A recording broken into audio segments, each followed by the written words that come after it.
Welcome to part 4 of our chapter on psychological disorders. In this section, we're going to take a look at mood disorders, which basically are the more common of the disorders, at least major depression is, and generally, entail, a great change in our affect. When we go through and we look at these, then we're going to talk about major depression or major depressive disorder, dysthymia, which is a version of depression, and then bipolar disorder, which for a long time was known as manic depressive behavior. Okay. When we talk about major depressive disorder, we're kind of talking about the common cold here of psychological disorders. And in any given year, 5.8% of men and 9.5% of women report depression, according to the World Health Organization. And so nearly, almost about double in women.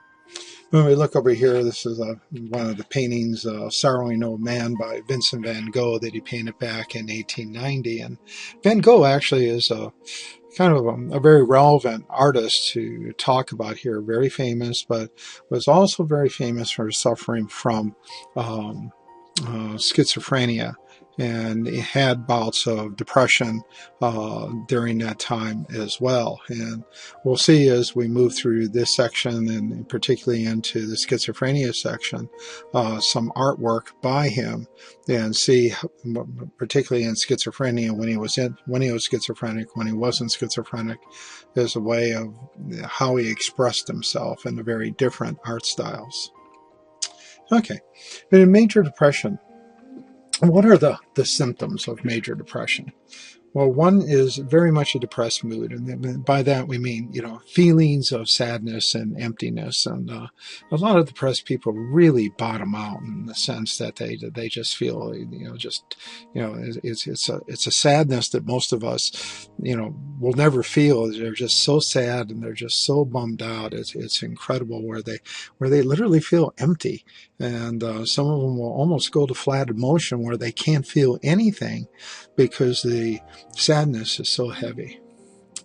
Reduced interest in activities that used to be enjoyed. Will have sleep disturbances as well. But what we'll see is that they don't enjoy things that they used to doing. They give up their hobbies, give up going to sports, reading books, whatever it happens to be, is that they become such a sense of emptiness in their lives that they just all of a sudden that they can't feel getting satisfaction out of anything, and they pull back from doing a lot, which is extremely harmful. We kind of get that snowball rolling down the hill with that depressed mood, and these are all kind of like greasing the way for it, is to pick up speed and get bigger and bigger and bigger. Loss of energy or significant reduction in energy level, now that can be related to reducing interest in activities, is that they may just not have the energy to do it, and that. But when we really talk about the one above, it's more that they've lost their interest. And here, if they don't lose their interest because they lose so much energy, they may stop doing those things. Difficult concentrating, holding a conversation, paying attention, or making decisions that used to be fairly easy. They just don't want to make decisions anymore. And in some cases, they feel, it's hopeless, doesn't matter what decisions I make. And the last one, and maybe the most serious, is suicidal thoughts or intentions. While we can handle the ones above pretty well in psychotherapy, it's the suicidal thoughts or intentions that, really get us concerned, and, generally which will lead us to hospitalizing somebody with depression. And when you look at some of the statistics over the years, you'll see that, there's been more and more increased hospitalizations as the rate of depression has gone up. Okay. In order to classify an individual as suffering from major depression, we have a couple of factors, and this is from the DSM-4. And it basically, as you can see here, following along, is that there must be the presence of at least five of the following symptoms over a 2-week period of time. So that has to last, the symptoms have to begin and last longer than 2 weeks. okay, including depressed mood and loss of interest or pleasure. Now, that has to be there. Now, if they don't have depressed mood or loss of interest or pleasure, then we're not concerned about this. But then if we have that, then we look for at least 5 or more of the following symptoms. And in looking at those, though, we also have to be, mindful of is that they can't be caused. They must be caused by distress or impairment, and not be attributed to substance abuse or bereavement or another medical illness, or we'll classify them as something else. Okay, and you can see it down here: depressed mood most of the day, and most of the people, they stay down pretty much all day. They don't have very few high points. Marked diminished interest, significant weight loss or gain, and the gain comes basically from feeding their anxieties and going out and eating all those comfort foods. So I feel really bummed out and I just want to eat ice cream. I want to eat, Twinkies, Snickers, chocolate, whatever it happens to be. Sometimes we'll see a decrease in appetite where they just don't feel like eating, which leads to the weight loss, and sometimes they'll eat everything in sight and just ravage the refrigerator, which will lead to increase. Insomnia, they can't fall asleep at night, they toss and turn, or the other side of it is sleeping too much, is that they're so down in the morning they can't get out of bed. I was talking with a person who suffers from depression just a short while ago, and they basically can't get out of bed. They'll set the alarm for 7, 8 in the morning, and it'll be 12 or 1 o'clock before they finally get out of their pajamas and get going. They just can't get up. And this person was talking about how they'll get out of the bed and sit on the floor and can't get off the floor. There's that much emptiness and that much depression and that lack of energy, which leads to, lethargy, and that. So, fatigue or loss of energy nearly every day, feelings of worthlessness or excessive or inappropriate guilt. A lot of times they just feel very worthless. They feel like if I was to die today, nobody would care about me. And you can see where they start to get this notion of suicide, because they think the world doesn't care, or they've done something so bad that they never can be forgiven. Daily problems in thinking, concentrating, as you can see, and the last one is recurrent thoughts of death and suicide. Okay, let's take a look then at what a depressed person looks like. And one of the things about depression is that it's episodic. And what we mean by that is that we cycle through it in and out, in and out. Now, here we're looking at kind of like a normal pattern, let's say, of an average individual. We have our up days, we may have a low day, another, then we're up, then we're a little bit down, and then we're up and down. And here we have a really good day, and oh boy, must be Friday, and then, come back out. The thing is, though, is that we cycle, and even sometimes during the course of the day, we'll cycle up and down, and we'll have these mood swings. And most of us usually are at our best mood, usually approaching around noontime, 1 o'clock, 2 o'clock in the day, and then we start to taper off again, and that. So. But that's the normal person's emotional cycle. Ups and downs, not real big mood swings, not exaggerated, just nice, little peaks and valleys here and there. When we look at the depressed patient, what you can notice is that one, they're very deep drops down into the very depressed mood, very, very deeply sad and that, and they come up, but they don't come up above, more or less, kind of the neutral mark where, I feel okay. And then after a while, they'll cycle down. And here we kind of look at, length of days. And generally, they're going to go into one of these cycles for 2 weeks, and they may go 3 or 4 into a depressed mood and really be in a deep funk and that.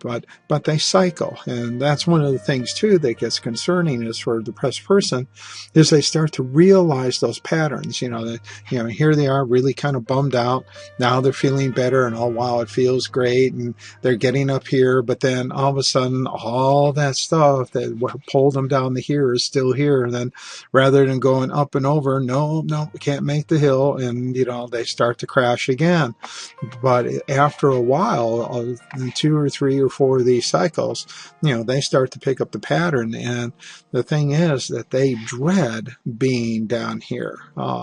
The young lady I was talking to the other day, not being able to get off the floor. She just literally cannot get off the floor.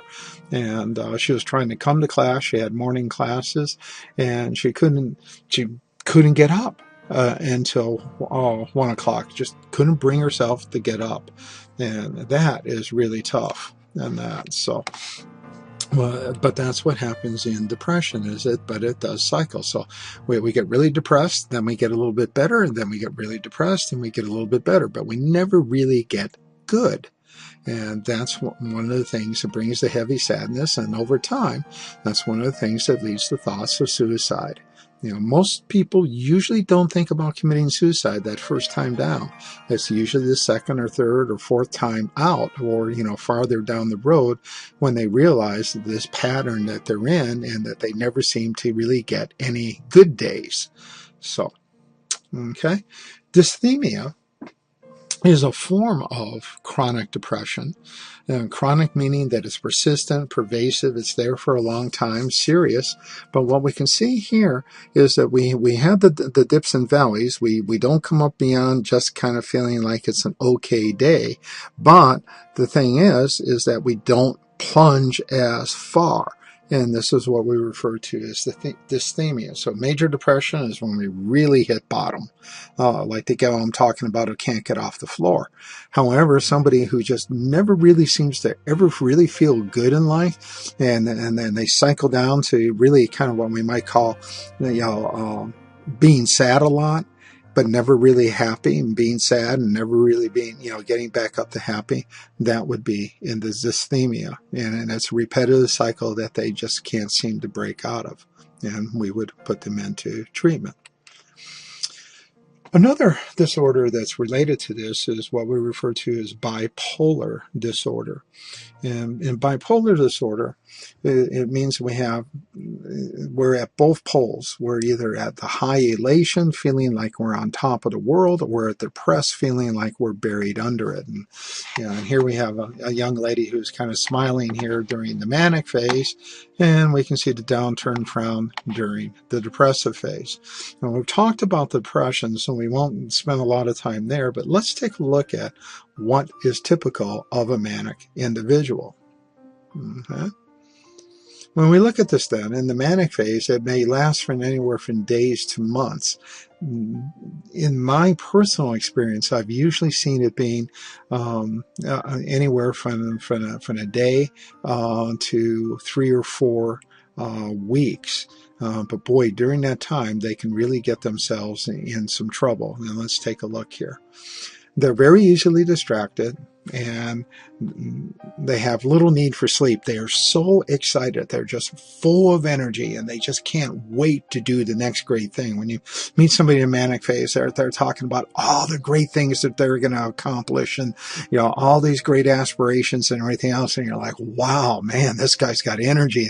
Boy, does he have some vision or dreams? And you're almost kind of impressed. The interesting part is when you meet him on the depressive side, you say, hey, how's that project going? Oh, we didn't get the funding. Oh, geez, I lost my job, and all this negative stuff. And it's like, gosh, what a change. Just a few weeks ago, I saw this guy and he was on top of the, Mount Everest. And now, it looks like he's buried down under the ocean.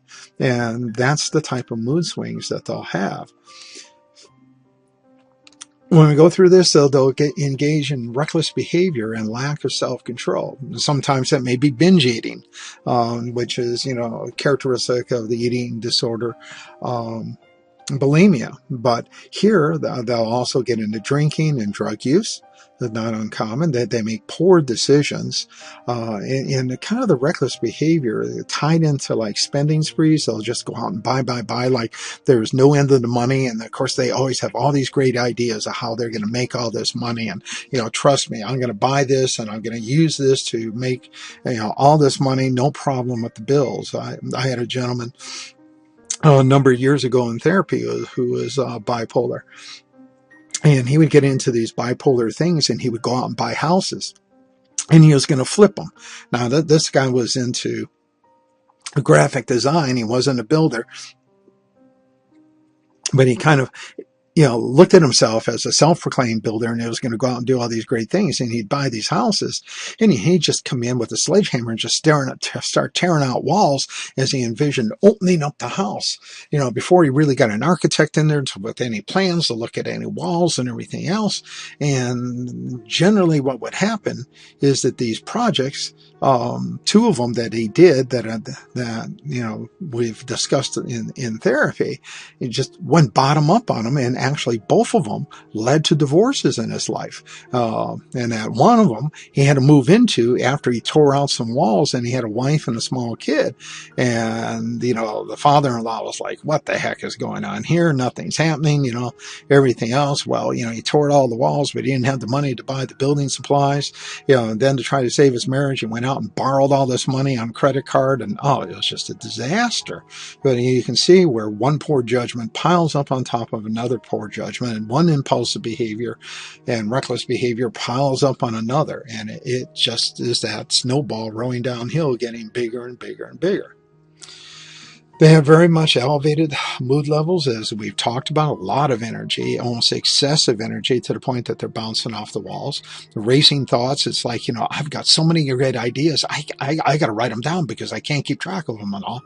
And they also have very high self-esteem, which generally is a false belief about themselves or their abilities, when they're in that manic state, but they're ready to conquer the world, and they think in their own minds that they can. And as we often see, they get very involved in activities, and that's so just immersed, obsessed with them when they're going like this, and that's what we refer to as manic depressive. Okay? And at times when you confront them about it, they can get very upset. Agitated, irritated with you, and it's like, whoa, back off. Sorry, Charlie, I didn't mean to hit that hot button, but they got a lot of energy, so you have to be careful in that regard. Okay. When we look at the manic depressive cycle, we cycle as well, and it's episodic, as depression is. And there's two patterns that I'm showing you here. There's one in the gold, is where we can swing up and come down, and then we swing back up and we come down. Notice that it's a roller coaster, and we never seem to ever stop in the middle. It's either we're on top or we're crashing down to the bottom, and we're down on the bottom, then we're back up to the top, and then we're back down to the bottom. Now, the blue line is another pattern that a lot of times, sometimes they'll have a manic phase, and then they'll slip off into a depressed cycle, and they'll go through a few depressed cycles, and then they'll come back to a manic phase. So sometimes it's not always down at the bottom, back up on top, down at the bottom, back on top.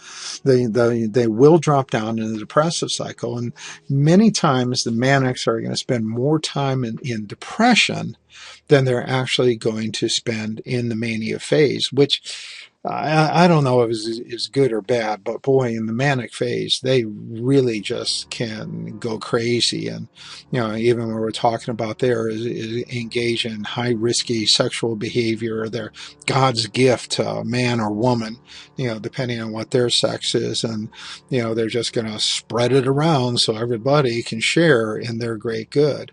And it just really, really, you see a lot of these people just ruin their lives, particularly in that manic phase. Very rarely does that manic phase ever work out for them. Okay. Here are some examples of brain scans of an individual who suffers from manic depressive, and you can kind of see the change of state. Here we have on May 17th, we see a low activity down here in the brain, and then as we move over to May 18th, look at how the brain is aroused. I mean, just high energy arousal here. The red representing high glucose consumption. We're metabolizing a lot of glucose to feed the brain cells, and the brain is just lit up, like kind of like a cheap slot machine here. And then, 9 days later, look how cool it is. It's even cooler than it was over here, in a sense of very little. And this is one of those really deep funks. This would be the day that the individual couldn't get out of bed, and then if they got out of bed, they went to the floor and couldn't get off the floor. And so, as we can see, we can superimpose our cycle over this. This one here, represents this low, then they shoot way up on top of the mountain, and then right back down, and they crash here on this date, and then probably stay down here for a period of time. And that's their lives, and you can see it's difficult for most manics. Manic depressives, the thing that oftentimes gets them into therapy are the crazy things that they do during their manic phases. And that really draws attention to them. We're used to people kind of being maybe on the sad side, unfortunately, but when the people are just really high like that, that usually draws a lot of attention.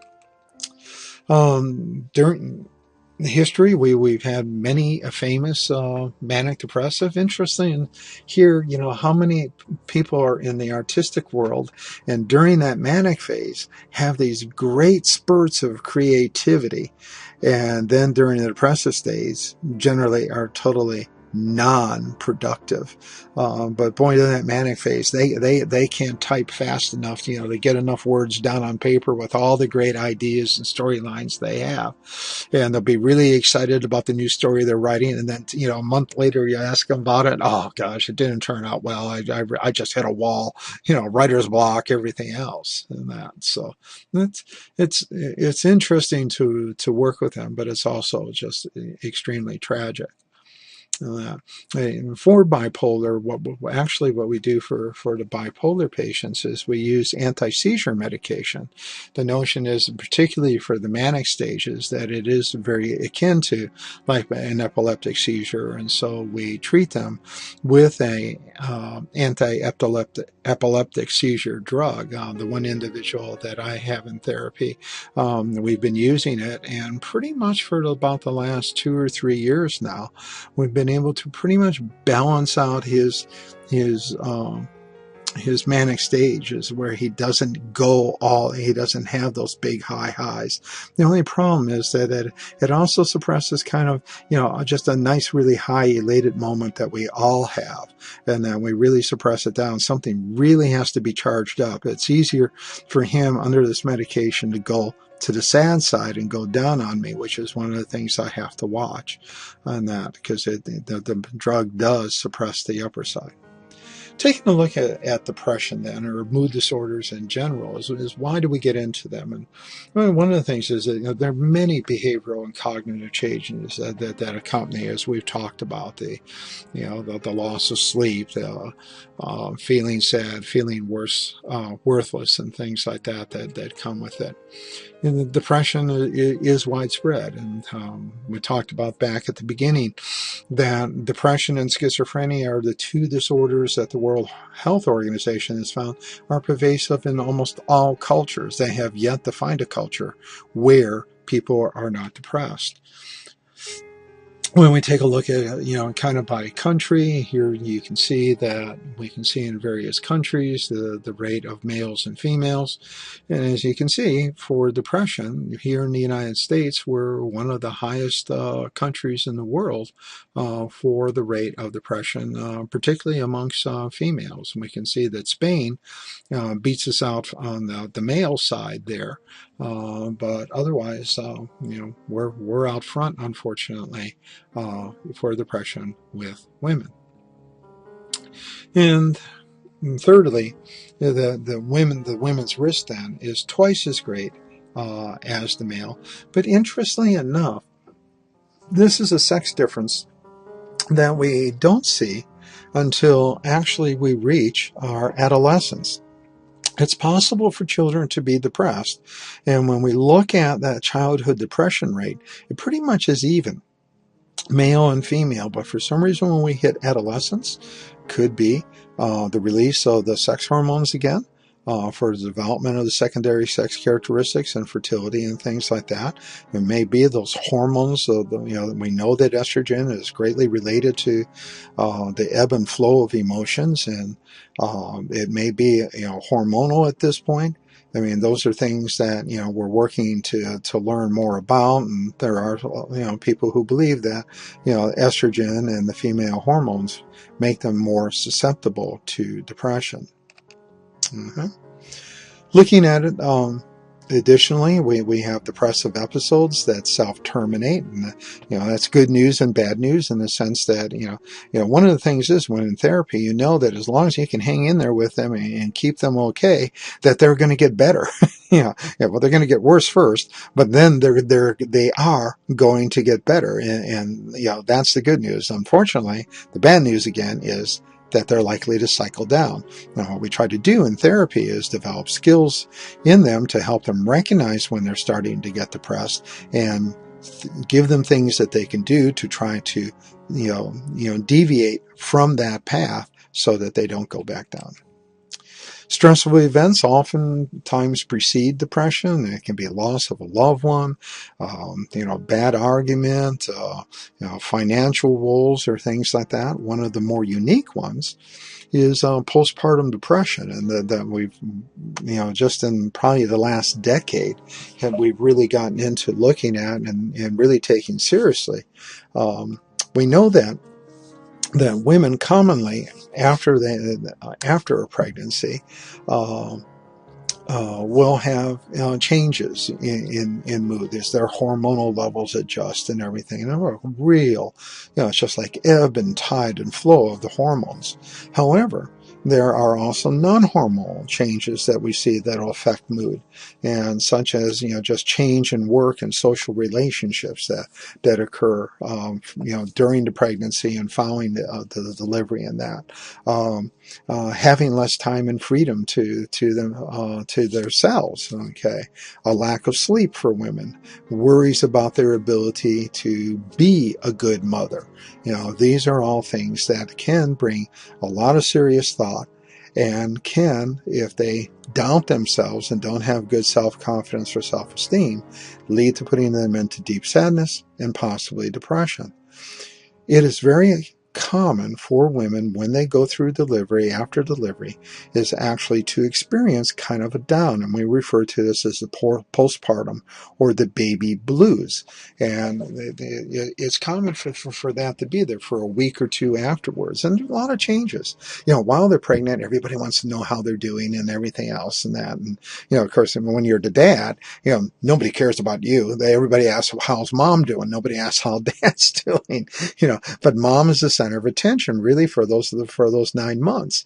Then all of a sudden, once she has the baby, now who's the center of attention? But everybody wants to know about the baby, but it's an afterthought as to how mom is doing. And that, it's a big change. It's like one day you're the star, and the next day, you're no longer, you're a has-been. And so for some women, that can be very difficult, and it does lead to what we call the baby blues. It's when the baby blues last more than a week or two. The hormones should be balancing out now, and the woman should be, starting to adjust and come out of this. But when it persists beyond a couple weeks, and particularly we're getting out to 3 or 4 weeks, this is when we start to look at the possibility of labeling it as postpartum depression and recommend psychotherapy. There was a very tragic case a number of years ago where a woman who had given delivery, who had a slightly older baby too, I think, like 1 or 2 years of age. She drowned both of them in the bathtub. And this is what brought postpartum depression. And when they went to court, she pleaded not guilty due to a mental disorder. And this was a big trial, because at this point we were talking about postpartum depression, but it had never been entered into the classification system.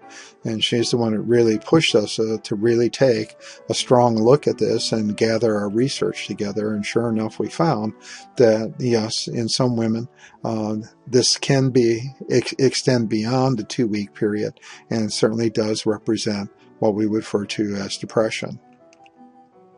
Okay. And from there, our last factor is that depression is increasing. It's not dropping off. Unfortunately, it's going up. All the charts we look at, we see an increase of more and more depression cases. And there's a lot of theories out there looking at social factors, the environment. Today in the United States, with the economy struggling as it is, we could say that, a lot of people are depressed there, people being concerned about their jobs and things like that. But where we also see a significant increase is amongst teens.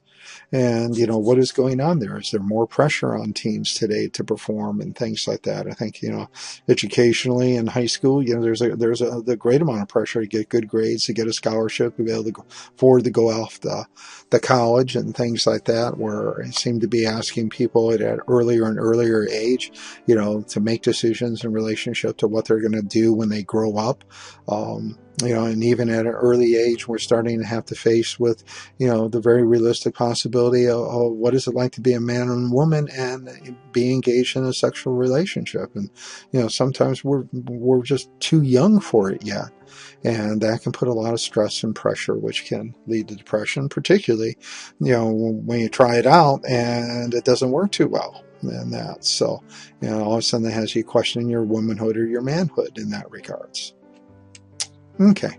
When we look at, kind of from the biological perspective, we believe that genetics plays a role in this. And we find that mood disorders generally run in the family. Unfortunately, if there's a mood disorder in the family, they're, by mom and dad, they're probably the children are going to have it. Or if you have a brother and sister, now there's a probability that you will. And the rate of depression in identical twins, it runs about 50%, whereas in fraternal twins, it runs about 20%. So there's definitely something going on in the genetic area, but still 50% of identical twins don't get depressed when the other one is, which brings in, environments having a role in this as well.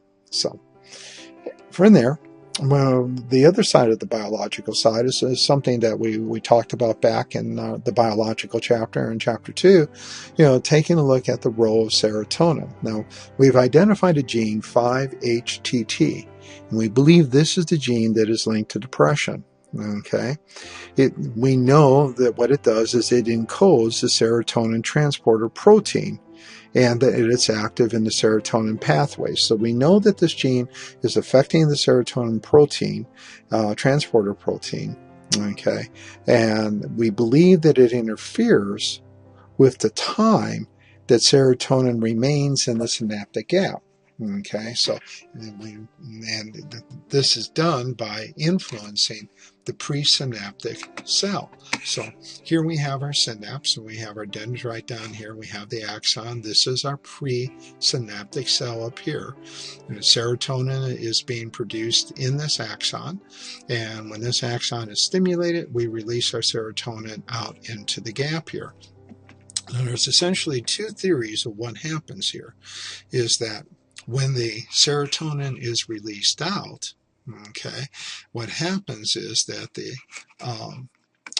gene problem either influences that it's immediately retaken back up, or that it triggers a response here, what we call an autoreceptor, that sends a signal more or less to tell us to stop any more production of serotonin.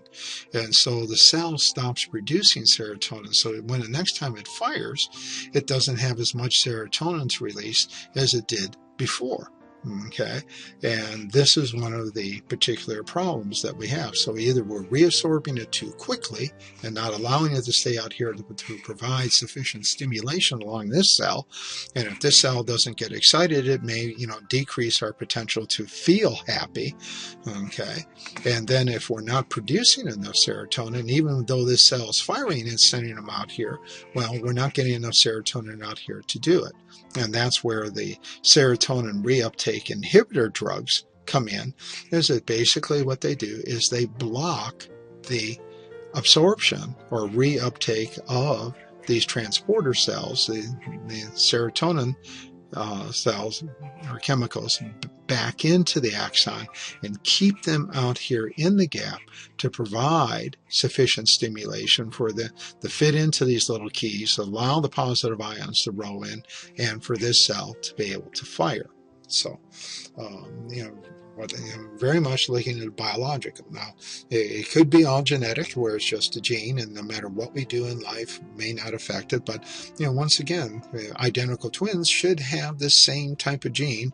And why is it that only 50% of identical twins, develop depression? And that's so, where one twin has it and the other one doesn't. So something else is going on here, and the environment is there, as an influential agent in this. So from there then, let's discuss a little bit suicide before we take a look at another cause of depression. And it is noted as the most severe behavioral form of or behavioral response to depression. And each year, some 1 million people commit suicide worldwide. And, that's extremely alarming. Interestingly enough, men have a much more higher rate of suicide than females. And we'll take a look at this difference here as we go through. Okay, so you see that increase. So let's take a look at some of the statistics. Nationally, United States, Austria, and Finland are the leaders in suicide. And that's kind of interesting. We're out front in the top 3 there. Well, I'm not sure if that's something we want to brag about.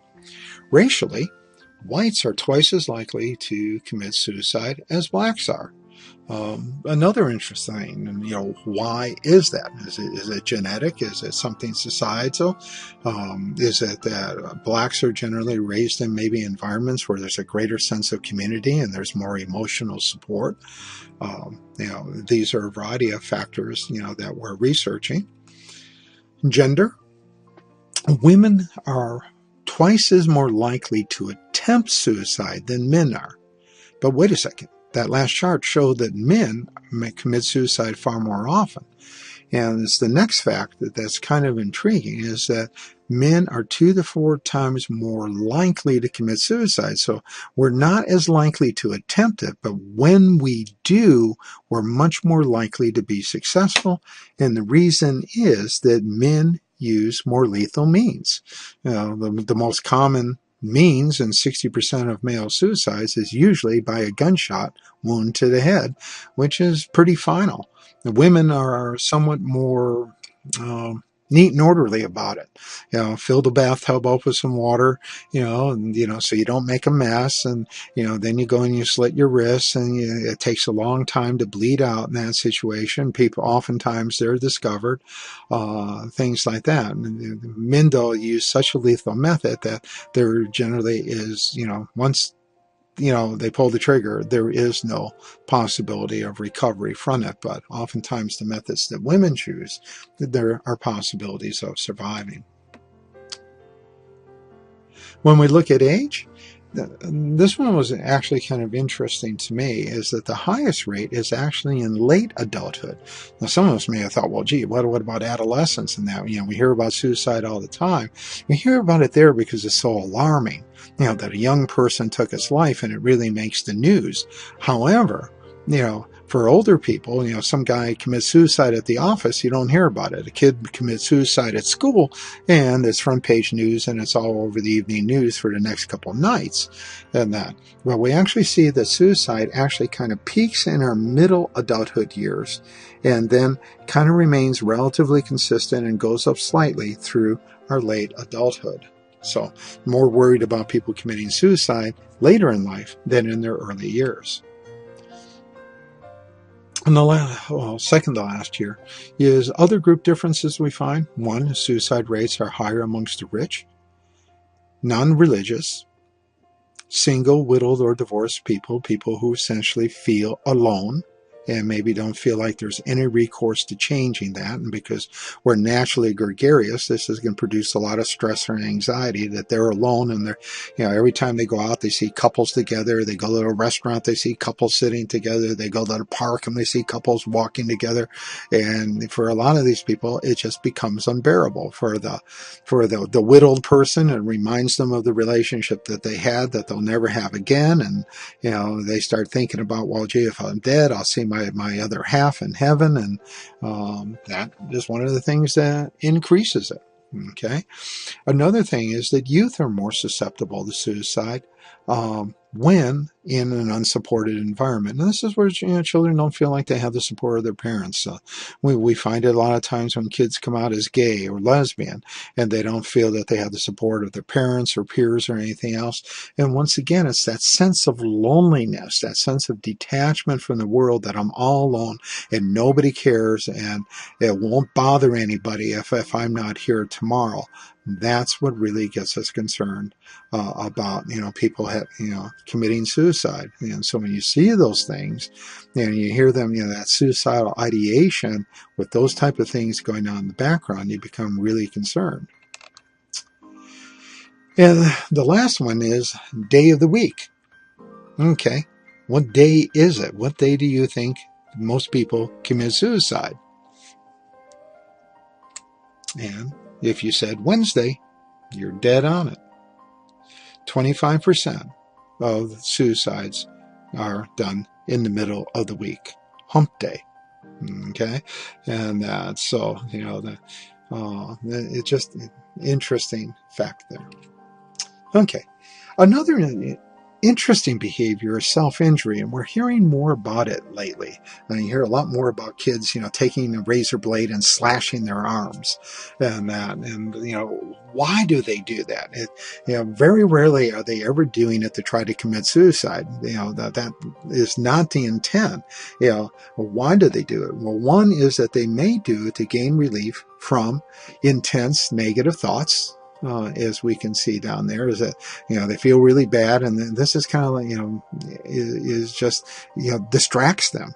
Is that the pain distracts them from the other things, and it's the only thing that's intense enough to distract them. Other people go out and run, they lift weights, work out, do things like that to distract them.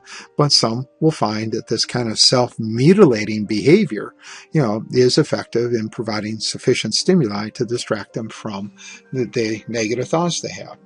In other cases, it may be them for asking, they're asking for help. They're trying to let the world know that, hey, something's really wrong and I need help. Or simply to gain attention. Sometimes children and family, can't get the attention of mom and dad. Maybe mom and dad favor another sibling, and they just feel like there's nothing they can do to get their parents' attention. And so they go into this slashing behavior, and they immediately get their parents' attention. Unfortunately, this is the wrong type of learning that we want. And a child learns that the way to get parents' attention is to do some really drastic things, and particularly when they are, self-injuring. Can be used to relieve guilt by, a form of punishment. I believe in one of the Dale Brown books, where he, I think it was it Angels and Demons, where he had the monk who slashed himself. He whipped himself every day as a self-punishment for the sins and purging the sins, and that's one of the things that can happen. Dan Brown, I'm sorry, not Dale Brown, Dan Brown. And get others can be used as to get other people to change their negative behavior. You're being bullied. You do this, hopefully that they'll feel sorry and won't pick on you. Somebody who's very critical, maybe your parents are super critical of you. That's all you hear is criticism. You never hear any praise. Well, doing this may get their attention and you get them to be more loving and that. But, the thing is that very rarely does it lead to death, but it can lead to, some significant disfigurement in life. The last model we look at here is a social cognitive perspective to depression. And we can see over here on the left-hand side, it says a social cognitive perspective, suggests that depression arises from self-defeating beliefs and negative explanatory styles. And that's where people just really feel really down on themselves. They feel the world is hopeless. There's nothing they can do to change anything. People won't care. For the most part, those are almost always irrational beliefs or thoughts. There are people out there who will always care. There are people who will notice that you're not here, but they get it in their minds, and when they get into this deep funk, and once again, as we said, they don't make good decisions. They don't think straight, and they'll get themselves into that. So we see here is coming back to our model again, where we look at the biological influences and we can see the genetic predisposition, changes in brain chemistry, basically is serotonin, and even brain damage due to stress or other factors can bring this on. We look at the psychological factors, a negative explanatory style, learned helplessness, the gender differences that we talk about, and then come down to the social cultural side, is where we look at traumatic or negative events that happen in our lives that can induce this, and various cultural expectations and depression evoked responses in society. But they all wrap up and they all influence to be able to create a depressed mood. When we look at kind of the negative thoughts, and just take an example here, we have kind of the healthy style and we have the unhealthy style. The breakup with a romantic partner, and we've probably all experienced that. If you haven't, congratulations. But, when we come through here, here's the style over here, we're talking about, I'll never get over this, and that's relatively stable. It's like, it's finite. I'm never going to find anybody like that person. And then we come down to kind of global. Without my partner, I can't seem to do anything right. All of a sudden, my life has, gone to hell in a handbasket. And then the internal side is our breakup was my fault. And now I'm internalizing it. It's all my fault. And, just to make it worse, it's not bad enough that we broke up, but now it's all my fault. And I should have done this. I should have done that. I could have controlled this. And in many cases, we can't. Maybe the other person's the person who dumped us, but, it's my fault, and I should have been able to avoid this. And that leads to depression. When we look at it as kind of temporary, this is hard to take, but I'll get over it. And the notion is that, hey, I've been there before. I've broken up with other people, and then I went on to find somebody even better than that person before. And I know right now I thought this was the best person I've ever met. But realistically, I will find somebody else. And, that other side of it is too, when we explore irrational beliefs, why do I want to try to get this person back? If they don't love me, I'm a better person than that, and I don't need to be with somebody who doesn't love me. And that's one of the things that we would explore as an irrational thought in cognitive behavioral therapy. Specific, I miss my partner, but frankly, I have family and friends here to support me and people that love me. Externalize this. It takes two to make a relationship work, and it wasn't meant to be. We've both made mistakes, and that helps you get through it, and it leads to successful coping. And so this is what we look at, and when we look at this cognitive behavioral perspective on it, a lot about is what irrational thoughts. And we come down that left side there, we're thinking very irrationally, and we come down the right side, we got a more realistic perspective, and we have wiggle room to get out at the end. The depressive cycle is we're talking about, and showing you how we cycle from low back up to midline and back down, is that, what we can see, it starts off generally with a negative stressful event will be a trigger to a depressive episode. And then we get rather pessimistic in our explanatory style of what's going on. We internalize, we blame ourselves a lot, which just keeps bearing us down. And then as our emotion drops, we start to feel, just, hopeless and worthless, that nobody cares. I can't get out of this. I'm a terrible person. I'm not worth anything. My self-concept has gone out the window. And then I hit that bottom with that depressed mood at the position 3 here.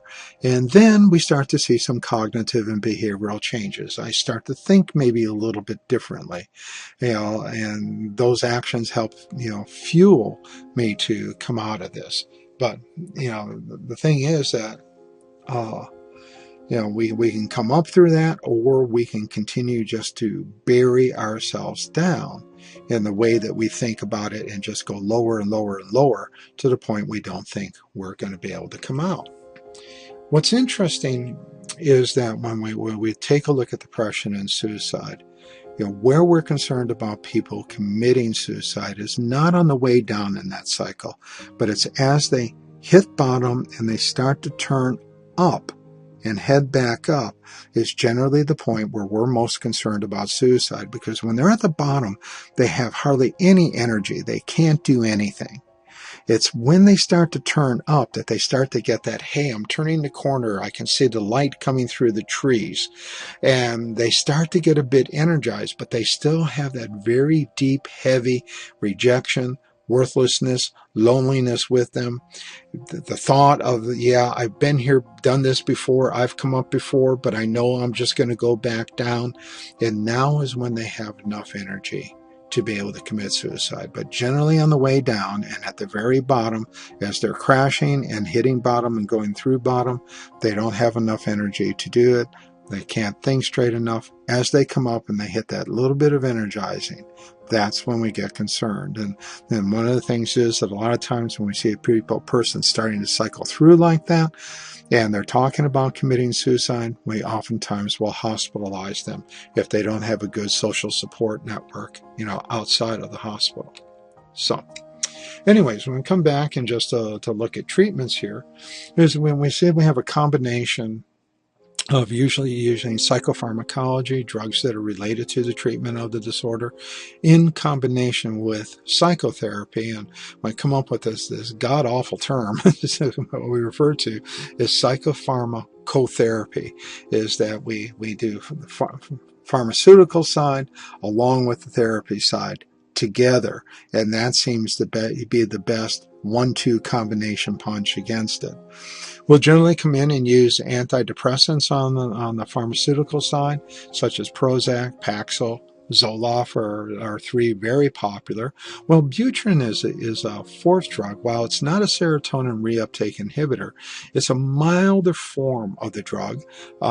It's the up benefits of it is if we have a suicidal person, well, Butrin is very difficult to OD on. And that's one of the things you worry about. Sometimes the people say, well, I'm going to swallow my bottle of antidepressants and, and that. But, Wellbutrin is a very difficult drug, the OD on. You can take a lot of it and you're not going to become addicted to it. It's a real nice, mild drug. But for very severe depression, it's not as effective as like Prozac or Paxil or Zoloft. Therapy side, we use a lot of cognitive behavioral therapy today, exploring irrational beliefs and trying to bring those beliefs around to rationalistic thinking, which helps them get up and out of that downside, hopefully prevent them from going back through it again. Group therapy is good, rather than letting them shut themselves down and isolate themselves, put them in with the group. And in those groups, when you think you've got the worst story in the world, as you sit around and listen to other people talk about it, you start to feel pretty good about yourself and almost feel embarrassed that you're there listening to theirs. ECT is electroconvulsive shock therapy. This is the old standard treatment that we used to do for people who suffered from major depression, particularly when we couldn't break them free of it. Downside of it is that it can produce long-term memory loss. And so we have to be very careful. It can be painful too, but usually we'll use drugs, so that the person doesn't experience the pain. That really isn't the issue. It's more the concern about permanent memory loss. light therapy. And this is actually using light. Up north, you hear a lot about people getting cabin fever during the winter and getting a lot of depression around the holidays. Well, one of the things is that they go into those gray days, gray skies, very little sunlight. And we actually find that when your body gets used to the sunlight, that it doesn't get it, that it actually produces chemical changes in the body which influence the brain that can bring about depression. And so we have these like light columns that you can sit on your desk, at home while you're studying or while you're at work, and use the light. And the light just brightens up the world around you and sends signals through your eyes to your brain to give you this sense of stimulation, and actually helps avoid depression. The prognosis for depressed patients, well, it's better for depression than other mood disorders. However, one of the problems with depression is that it's episodic, and so it may require ongoing treatment for that. And this is where you really need to do psychotherapy. You use drugs. The drugs help you go through the cycle. Then you come off them. You don't feel so bad, but these drugs are real powerful. And psychotherapy, hopefully what we're going to do is good skill building, where we won't have to worry about you, bottoming out once we get you back out of it. And that wraps up our discussion of mood disorders, and we'll move on to schizophrenia. And as you can see, we'll start off with a little bit of talking about Vincent van Gogh as we entered into that.